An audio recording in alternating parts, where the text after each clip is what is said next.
Assalamualaikum warahmatullahi wabarakatuh. Kembali lagi bersama saya Wawan Gifari Tanasale.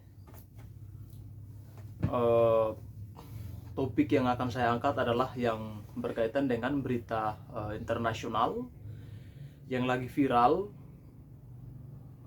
yaitu yang berkenaan dengan penghinaan terhadap Nabi besar Muhammad SAW.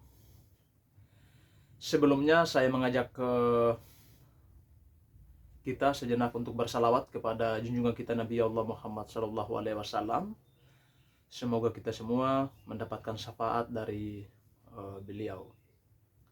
Sallallahu ala Muhammad, Allahumma salli ala Sayyidina Muhammad wa ala ali Sayyidina Muhammad. Jadi kawan-kawan sekalian, persoalan penghinaan terhadap Nabi Muhammad di India oleh para politisi di sana itu, bagi saya bukanlah hal yang baru, bukanlah hal yang baru datang atau tiba-tiba begitu kemudian dianggap sebagai sesuatu hal yang baru. Itu saya kira tidak.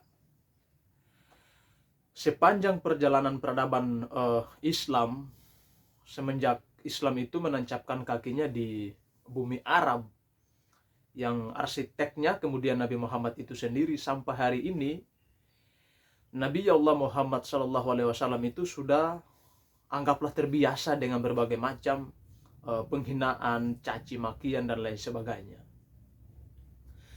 Penghinaan terhadap Nabi Muhammad itu dalam sejarah adalah merupakan sesuatu yang bukan dianggap sebagai hal baru ya. Kalau kawan-kawan yang membaca literatur Islam, kemudian sejarah peradaban Islam, itu sudah tidak kaget ya, merasa ini hal baru, kok Nabi Muhammad dihina, kok Nabi Muhammad dicaci maki begitu.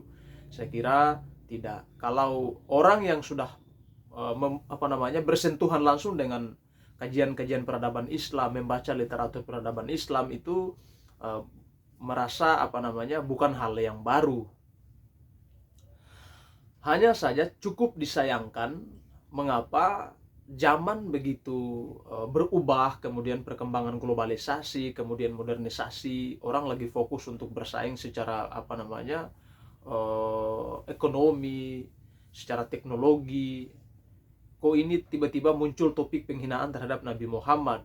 Ini kan sesuatu yang keliru, bahkan kalau bisa dikatakan tertinggal dalam persoalan-persoalan wacana, kemudian dalam persoalan menghadapi berbagai macam problematika umat.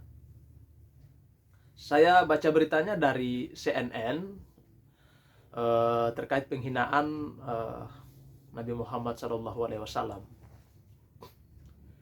Jakarta, CNN Indonesia. 2 politikus India yang menghina Nabi Muhammad SAW mendapat hukuman skorsing dari partai Bharatiya Janata (BJP). Nupur Sharma dan Naven Kumar Jindal merupakan anggota BJP.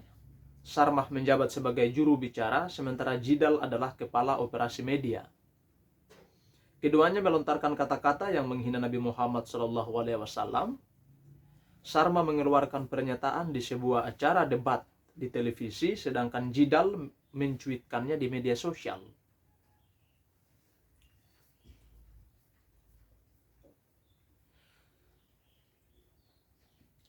Kemudian Sharma mendapat sanksi berupa skorsing ya dari keanggotaan utama partai. Sejurus dengan itu, seperti dikutip dari Al Jazeera, Jindal dikeluarkan dari partai. Bentrokan terjadi di negara bagian India lantaran perilaku tersebut, bahkan terjadi pula demonstrasi yang berisi pesan agar 2 orang tersebut ditangkap. Kata-kata kedua orang itu juga telah menimbulkan kemarahan media sosial di negara-negara Arab yang mendorong boikot produk India, serta menilai India mengikuti jejak Prancis dan China dalam mendukung Islamofobia.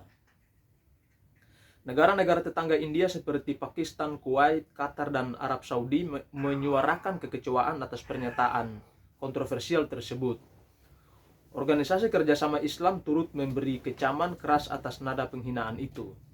Nah, Jadi kalau teman-teman atau kawan-kawan sekalian membaca sejarah peradaban Islam khususnya di India, itu memang bukan hal baru.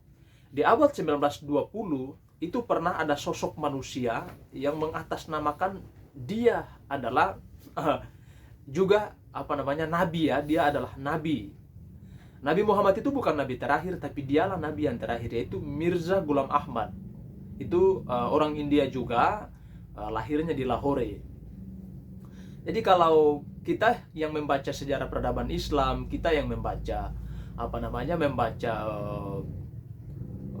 literatur Islam, itu sudah tidak merasa hal baru ketika orang menghina Nabi, kemudian orang mencaci maki Nabi dan lain sebagainya. Hanya saja kalau zaman sudah berubah, kemudian dinamika dunia pun berubah, ya kita harus mencari tema-tema yang lebih menarik ya, yang lebih progresif, yang lebih menarik perhatian orang ketimbang kita memperkeruh keadaan, memperkeruh suasana yang pada akhirnya bentrok antara umat beragama, antara satu agama dengan agama yang lain.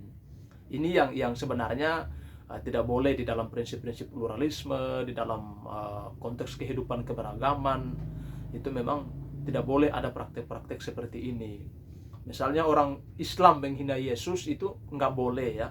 Begitupun orang Islam menghina Tuhannya atau kepercayaannya orang Hindu, orang Buddha, Konghucu, ya, kemudian Yahudi dan lain sebagainya, memang tidak boleh. Karena yang kita lawan atau yang kita kecam itu adalah persoalan perilaku, persoalan penindasan, persoalan perilaku ketidakmanusiawian mereka. Itu yang memang mesti kita lawan. Katakanlah Israel menginvasi Palestina ya, atau Rusia menginvasi Ukraina. Hal-hal yang berkaitan dengan melawan humanisme atau humanisasi, itu ini yang mesti kita kecam atau kita lawan atau kita suarakan, agar supaya dunia yang ada ini, kalau kita meminjam Mahatma Gandhi, itu elemen the brother ya. Setiap manusia itu bersaudara, atau semua orang itu bersaudara, hidup di dalam satu payung yang namanya humanisme atau kemanusiaan. Semoga dengan peristiwa-peristiwa ini tidak terjadi pada kita generasi, khususnya di Indonesia, kemudian generasi beragama Kristen, kemudian Konghucu, Buddha, kemudian Islam. Itu marilah kita saling menghargai antara kepercayaan, antara keyakinan yang sudah merupakan pegangan kita masing-masing atau kepercayaan kita masing-masing. Mungkin itu dari saya merespon persoalan dinamika atau isu politik internasional yang baru saja viral beberapa hari ini. Semoga ini menjadi catatan kaki atau menjadi bahan renungan kita bersama, agar tidak boleh lagi terulang peristiwa-peristiwa seperti itu. Oke, dari saya, wassalamualaikum warahmatullahi wabarakatuh. Jangan lupa like, komen, dan share. Dah.